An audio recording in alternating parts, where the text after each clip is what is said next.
જામનગરના સપડા ખાતે 500 વર્ષ અગાઉ સ્વયંભૂ પ્રગટેલા ગણેશજીના મંદિર ખાતે ભક્તો ઉમટી પડ્યા હતા।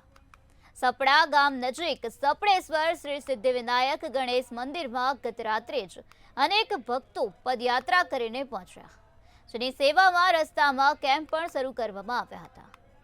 ત્યારબાદ વહેલી સવારે આરતીમાં અને દર્શનમાં ભક્તો સહભાગી બન્યા હતા। તો ગણેશ ચતુર્થીના પર્વને લઈ મંદિરમાં પણ વિશેષ વ્યવસ્થા ઊભી કરવામાં આવી હતી।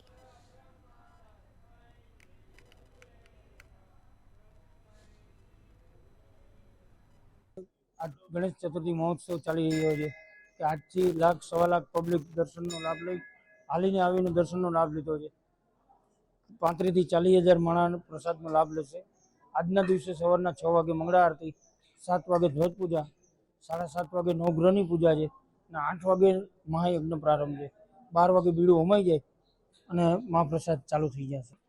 અમે અહીંયા 8-10 વર્ષથી આવી, અમને કામ બહુ સારું દેખાય અહીંનું અને અહીંની વ્યવસ્થા પણ બહુ સારી છે। આજે ગણેશ ચોથનું પ્રસંગ છે એના કારણે આજે યજ્ઞ એવો ગોઠવેલો છે અને આજુબાજુના ગામના પણ લોકો ઘણા થાય છે અને કેમ્પની સુવિધા પણ રાખેલી છે અને આમાં પણ ધારાસભ્ય રાઘવજીભાઈ પટેલનું દાન આપેલું છે અને એમની પણ ધ્યાન છે આમાં।